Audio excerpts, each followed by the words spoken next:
Yes, yes, yes. Shalom, Habarim, shalom. Give thanks, give thanks.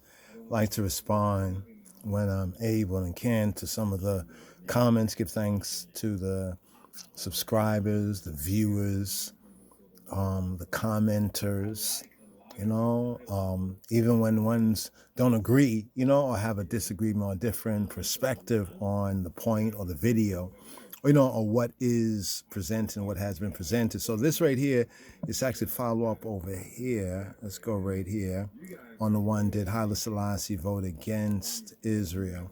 United Nations equals Gentiles and prophecy.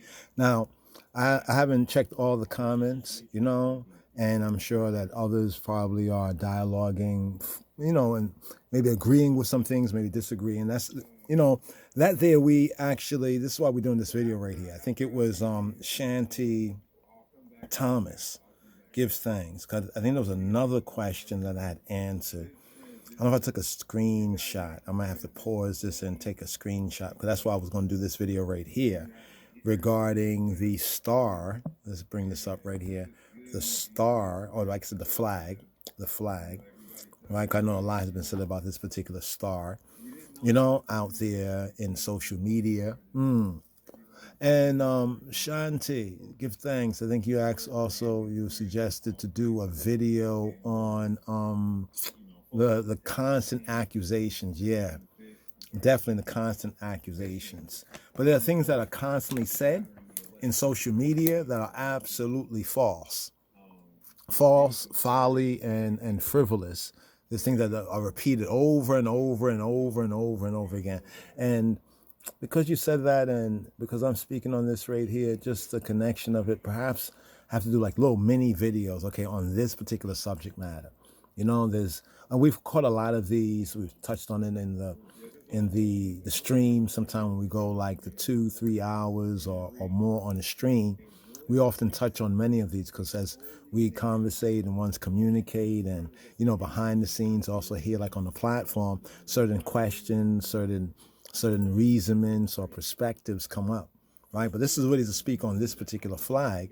I've spoken on this previously many times, showed and proved that before the Euro or the European or Anglo-American, or you would say like the other J words. I just want to call them the other J words. People talk about the N word, well, the other J words. You know what I'm saying? Before they adopted this flag, and there's a wiki page, right? I haven't looked at it recently, because these things are subject to updating based on other information. People can point references to other things, but based on the information there, when they established the so-called state of Israel, right, they were seeking, to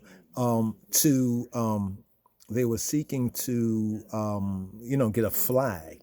So there was different suggestions under discussion. Now, the community we're talking about here, the Commandment Keepers, or AKA the Black Jews of Harlem, this particular community right here, right, is the community that we point to a definite link that actually brings together some of the core elements of the called, chosen, and faithful Rastafari, the royal order of the Ethiopian Hebrews, that brings together the core elements that we find to be so missing among many Rastas, out there, you know what I'm saying?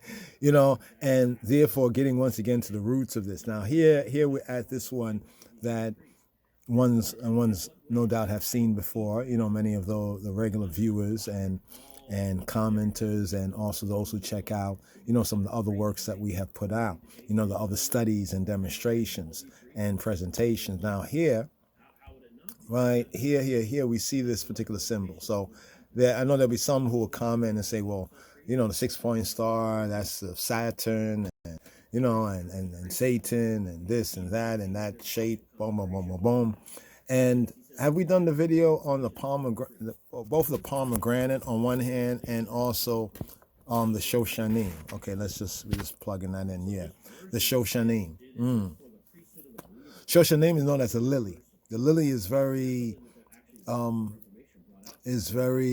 can we say, significant in many ways in the Hebrew scriptures and the Psalms, and it's both a symbol, the lily a symbol. Of course, it's a flower, but it's a symbol.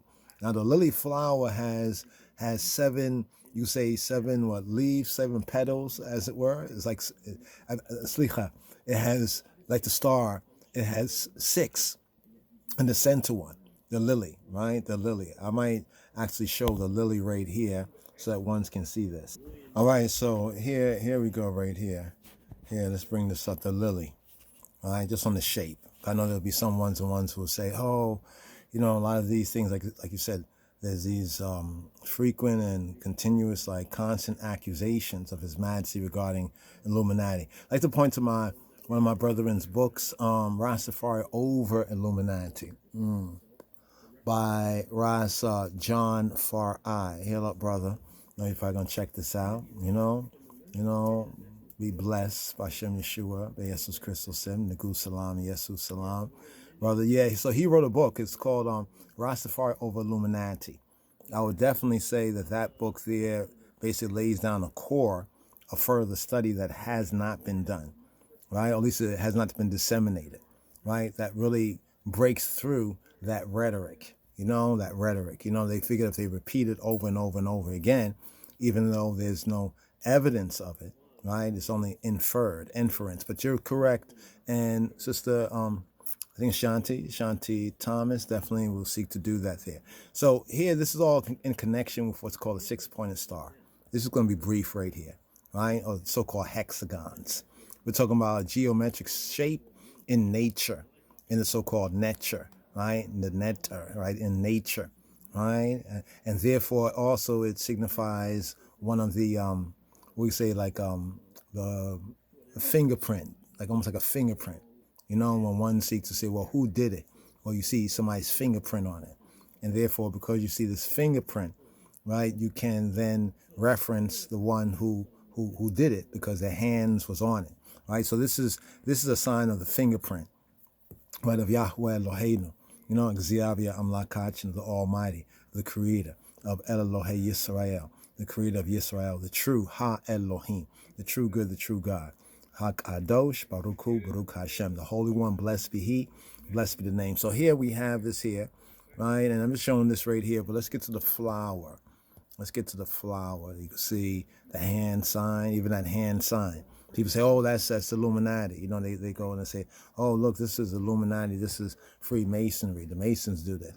What I would say is that nowadays, post-Haile Selassie folks out there be doing this. Ones after Haile Selassie, right? But before Haile Selassie, we don't see none of them doing it. Yeah, we see it in some books that are written that give some description of, okay, this is the Mason sign of Practicus. You might find in a Masonic book the sign of Practicus. But yet you don't see any pictures or any representation outside of that one or so reference. But then others regurgitate it, on social media, what we got going on, the good and the bad. Some say the good, bad, and the ugly, but the good and the beautiful, the bad and the ugly. But here, just to get to this is what the shape is. You see the shape right here?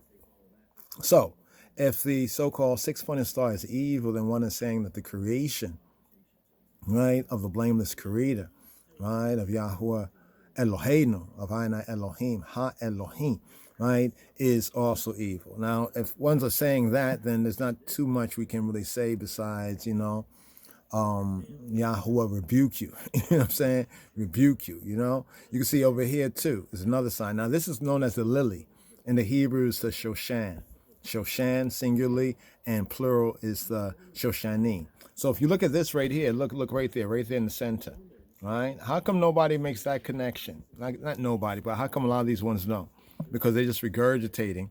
You know what I mean? It's like, evil has found willing servants to regurgitate, be like angels, fallen angels, like angels, of lies, right? Saying that, well, this shape is like somehow is Satan's shape. This shape is in creation. I mean, look at this right here. Beautiful flower, right? Beautiful flower. But notice it's the lily. It's the lily flower. Now, what's significant about it being the lily flower? Some even point to the pomegranate, right? You can see even the pomegranate. That's the pomegranate right there, right? Just to point to that shape right there.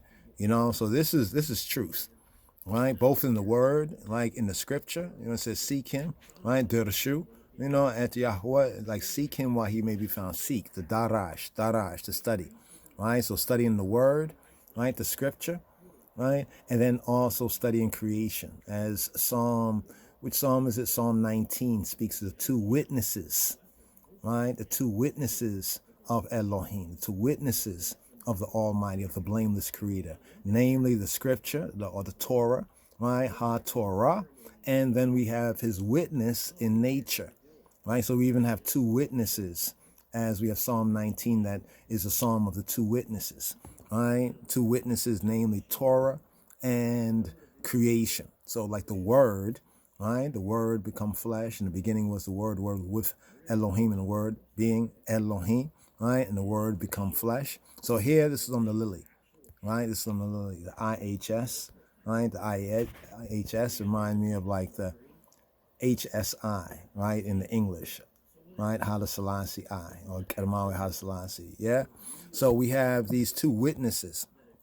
Okay, here we go right here. Now we can go on this and even a little bit more in depth in this, but right here, just suffice to say, just to prove the basic point right here. All right, so all those other videos that talk about Saturn and Saturnalia and this and that and these other, we just say, Aish, it's fire, because our Elohim is a consuming fire, Aish Okla, right? Just to burn up all that. Yahweh rebuke it. Right? So here we have the Shushan.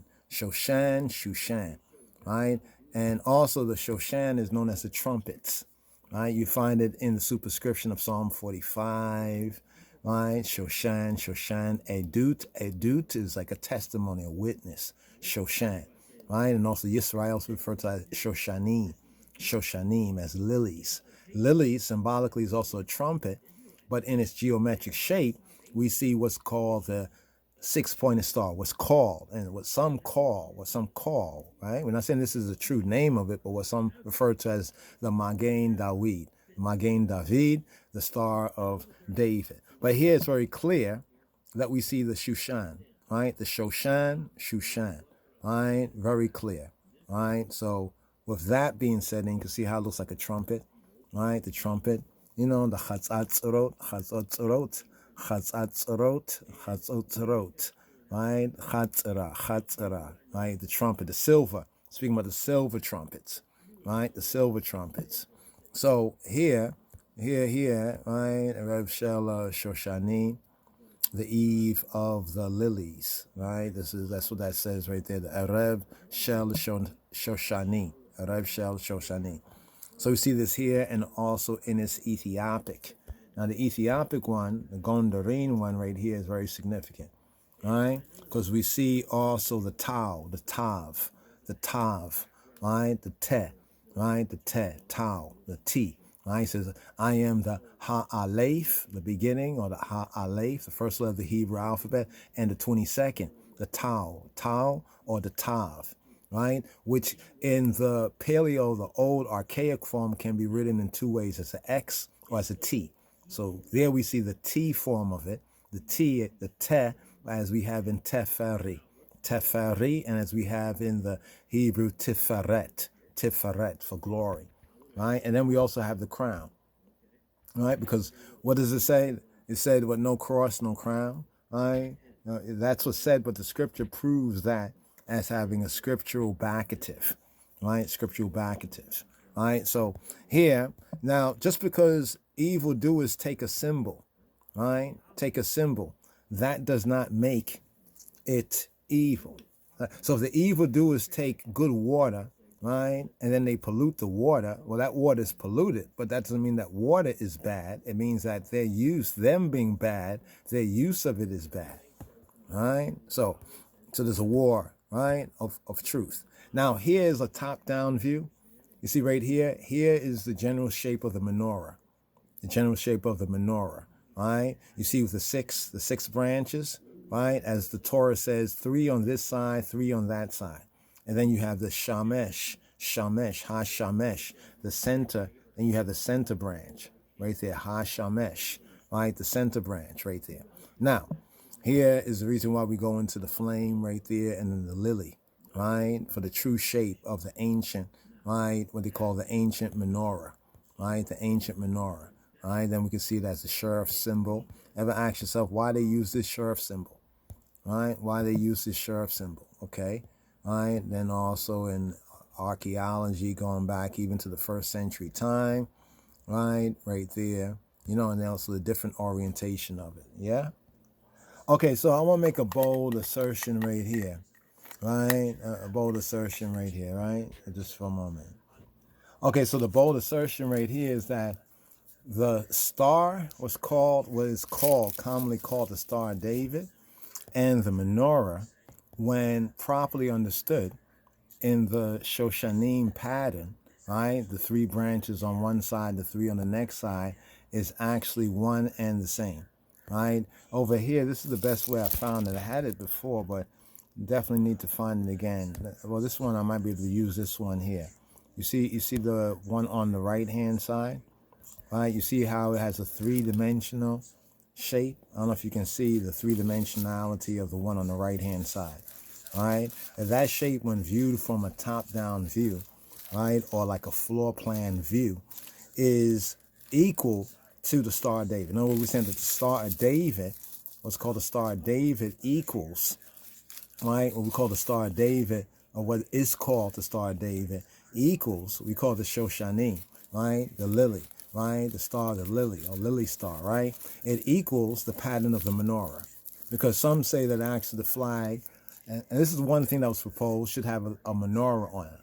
Others say, right, and others have chosen for it to have what's known as the star, or the Star of David, right? What's called the Star of David, right? What we're saying right there. It's right there, the hexagonal arrangement, right? The hexagonal arrangement of the golden candlestick. Now, first of all, it's not a candlestick, right? It wasn't a candlestick, it's a lampstand. Lampstand. So that's another falsity, right? So why don't they repeat that, right? That it's not the candlestick. No such thing as a candlestick. When you read it, the translation says that, but actually if you read it, even if you read the translation, it says candlestick, it says about oil, right? A candlestick is powered by the fire and the wax, while the lampstand is powered by the oil.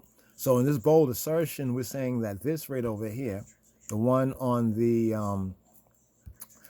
right-hand side, the hexagonal arrangement. Now, some say it's hypothetical, but we're going to prove that it's not just hypothetical, but it's actual, right?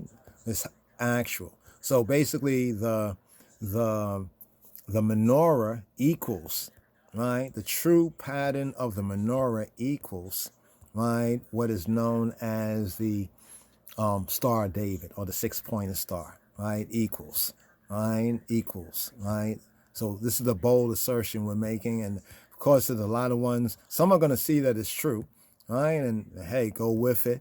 If they credit, they credit. But be that as it may, the truth needs to be known. But of course, the truth is going to be challenged, by those who are not dealing with the truth, right? The 3 sheens, right? The 3 sheens. We have it over here, the 3 sheens, right? In Hashalush HaKadosh, or the Hebrew Trinity right there, be that as it may. Basically, it's this. So you see that pattern in the background, the so-called star, and the menorah, it's basically one and the same. And some of the Yehudi, no doubt, some know this, but it's something that is like kind of open secret, right? So some say it should be the menorah that is on the menorah that's on the flag. Others chose, right? They chose the what's called the 6-pointed star. But what we're saying in this vlog, right? This is Ethiopia here, like a different orientation. You know how they always show it one way, but then we see it Ethiopically this way. You notice the difference there? So even the orientation, right, has something to be inquired of, right? So there's some different usage of it right here, right? We can go through this, and even the atom. You see, notice how even the atom, right? Convalence and the, like how it moves. It moves in this, is said to be moving in this pattern, right? That particular pattern right there. Now, we even include some of the Saturn and this and that, because by contrast, right? By contrast right there, right? So, and this symbol, we notice the symbol is among the Israelites of Ethiopia too, as you can see right there. And you can see the cross in the center, right? And we showed you the old, the old Ethiopian symbol, as well right there. Some speculative flags, some actual and speculative flags right there, right? And we know the commandment keepers also identified that and also identified, the King Messiah. Now it's here that we like to touch on here. Now this is dated roughly 1929, within the range of the 1920s, the late roaring 20s. Right? I think this is Rabbi Mordecai Herman. Notice behind him, there's an American flag, and then people say, oh, look, that's the State of Israel flag. But this is 1920s, the late 1920s. Some date this picture as 1929, right? Roughly 1929. There's 1920s. You can clearly see the flag right there.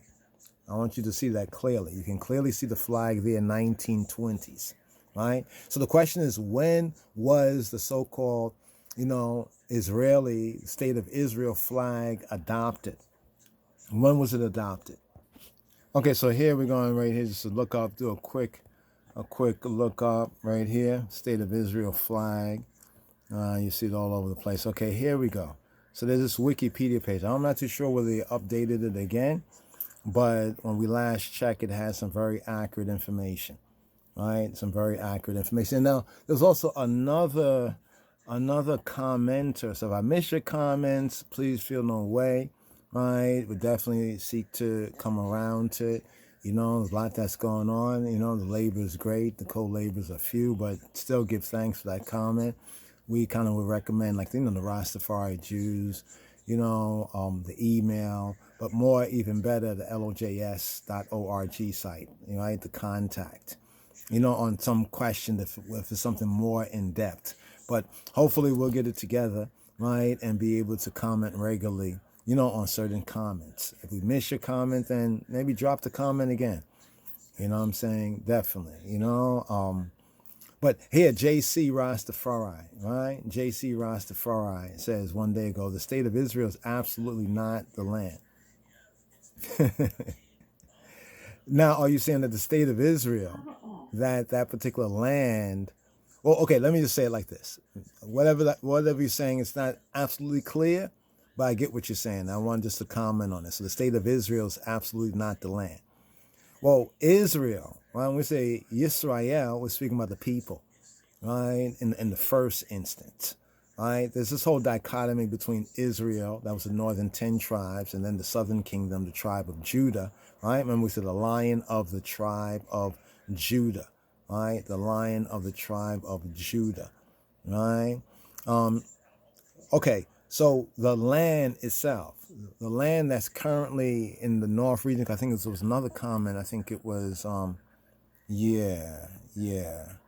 believe we saw it earlier. So if I'm missing a comment, I'll try to follow up on it, but I'm just going to deal with what's before me right here, all right? So the land is in Genesis chapter 15. Between the two rivers. What are the two rivers? In Genesis chapter 15, check that chapter. I think it's verse 18 or so. But Genesis chapter 15, between the two rivers, right? We have the river Euphrates, right? And then we have the river Nile, or what's called the Nile River. Also the Gihon, really the Ethiopian River, since it flows from the south towards the north, out of inner Africa, right? That's the land that was promised to Abraham, Abinu Abraham, right, our father Abraham, the ancestor Abraham, between the two rivers, between the river, right, Euphrates in the east, right, and between the river Nile. So those are the two rivers, right? So that would include, right, what's called today the Levant up in the north. That would include all of that land. Remember, that's what was said, it will be given to that seed of Abraham. So what we get in the Torah, when the Israelites come out of Egypt, and then 40 years later when the new generation enters into the land, we get them going into a land grant, a land grant. So the so-called State of Israel and the dimensions that are argued and fought over today, right, is trying to reproduce, approximately and as accurately, I guess, as possible, the general dimensions of the land grant. The land grant was a small, like a foothold right? So normally when people look at what the state of Israel and the size of it, and then compare it with biblical, maps and all these biblical information put into the map form, right? So when he says absolutely not the land.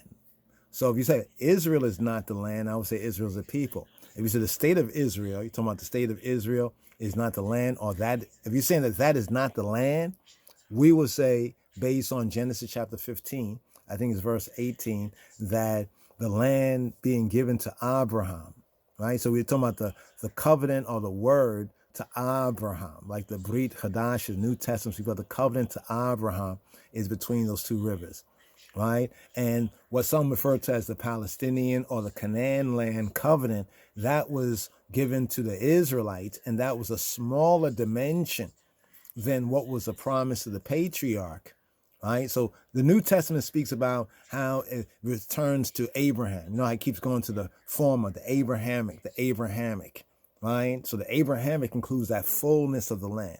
But the Israelites, when coming out of Egypt, they got a land grant, a smaller portion of the bigger portion of the land. So, to Shanti Thomas says, are you inferring that Israel, the state, is the same biblical Israel? No. No, I'm not talking about even the state. The state.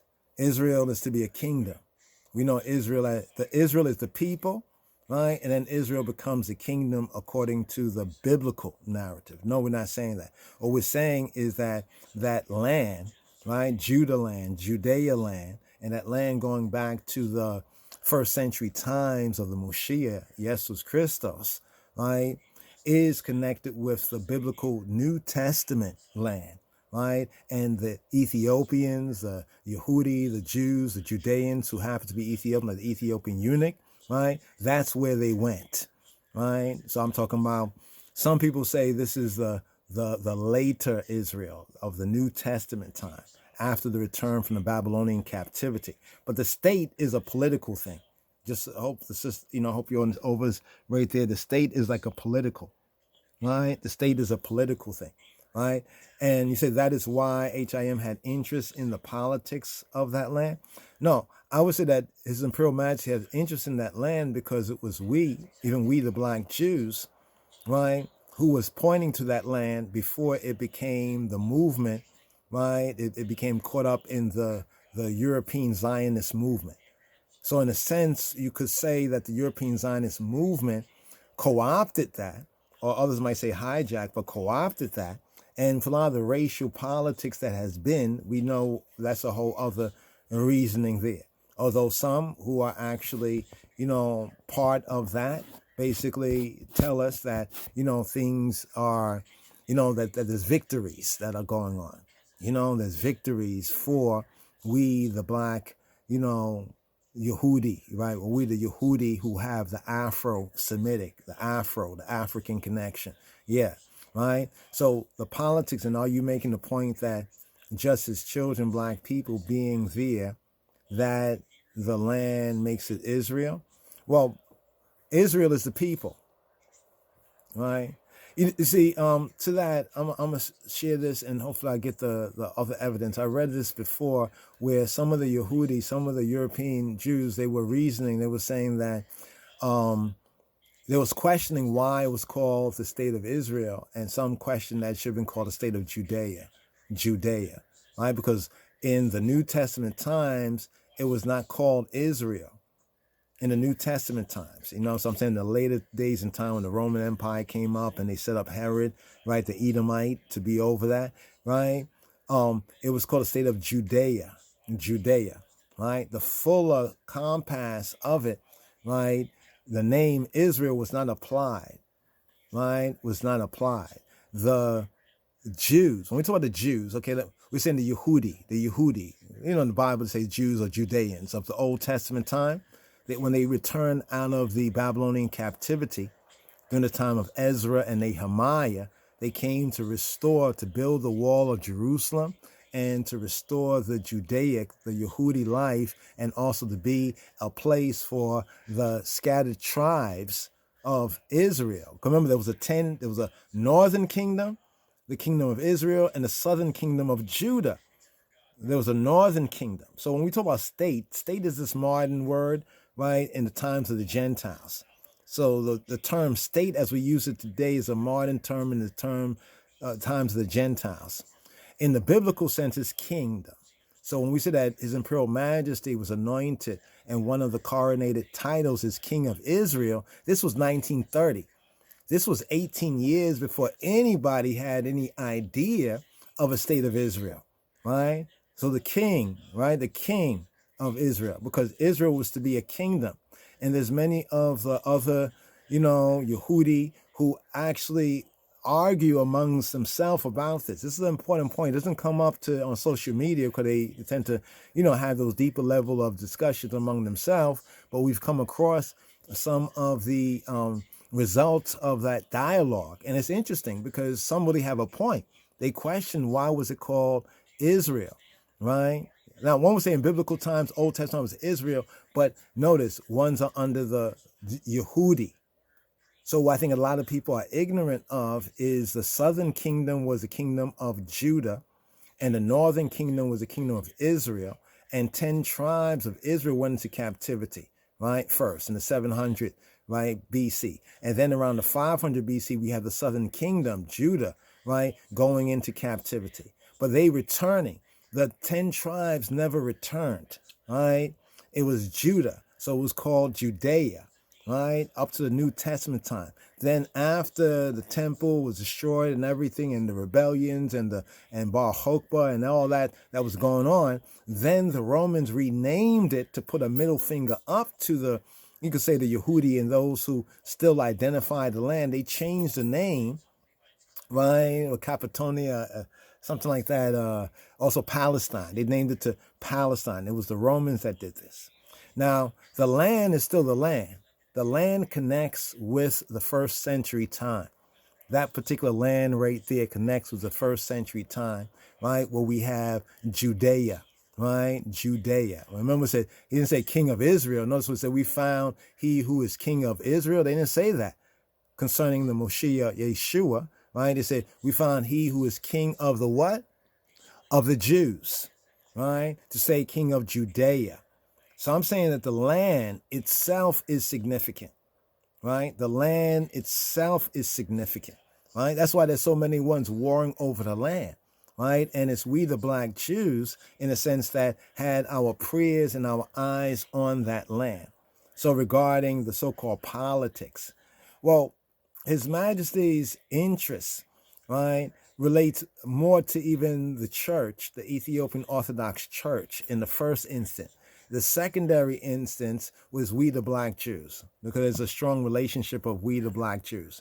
Now, that is something that we have to pick up on elsewhere, but let's see if we can do this here. Now, we're still in this picture here because we want to come back to this flag here. But there's that one book that is it's a very good compilation book. One thing we say about Dr. Ben, right? On some things, yeah, we like some of the things he says, but of course he's off concerning things with His Majesty. Because he uses His Majesty, Dr. Ben uses His Majesty to prove his point against like white European Jews or others, right, about the Ethiopian roots of it, right, compared to what they have. But then on internal politics, he has a problem because of his father. I think his father was either a traitor or had to go into exile, Dr. Ben's father. So he has a kind of a bipolar view personally of His Majesty. But in his research, right, talking about we, the Black Jews, is very important for the historical documentation. And so I advise all to get a copy of We, the Black Jews. Right, check. Right. So here, this article, let's see if we can go to this article right here. Here, this article, just give you a taste right here. Right, the flag of Israel. Notice what it says, the flag of the state of Israel, the Degel Yisrael, right, on Arabic, the Alam Israel was adopted on the 28th of October, 1948. 5 months after the Israeli Declaration of Independence, it consists of a white background with a blue Star of David in the center and 2 horizontal blue stripes at the top and the bottom, recalling the design of the talit. The talit is the prayer, the prayer scarf and shawl. Now, this reminds me of the Ethiopians, both the Christians and the Yehudi have the same sort of traditional garment. When we talk about the netala, talking about the scarves, all right? Now the Israeli flag, and we're going to get some. I think there's some that was some samples like to share. They're going to come through. The Ethiopian netala equals what is called the talit. Now the Israeli flag legislation states that the official measurements, 160 by 220 centimeters. Therefore, the official proportions are 8:11. Variation can be found at a wide range of proportion, being 2 to 3 being common. Now, you see all of this right here, right? Now, here it says the blue color is described as dark sky blue and varies from flag to flag, the color. There's this blue color and there's like a lighter blue color. Let me scroll down. It says an early version of the flag was displayed in 1885 at a procession marking the 3rd anniversary of Rishon LeZion. Right, the first to Zion, the first of Zion, right, or Zion in a sense first. A similar version was designed for the Zionist movement in 1891. You see what it says 1891? When was that man-child born? 1892. Now we have this community here, right, in the 1920s, right, in the 1920s, right, that actually are displaying this flag as certain organizations are to. There's a law, right? Some say it's unwritten, but I think it's written, where like if we are representing another country, right, and we're here in America and we're going to display our flag, that it is part of the protocol that we display the flag of the country that we're in, right? So you can see behind them, they have this there. This is from the 1920s.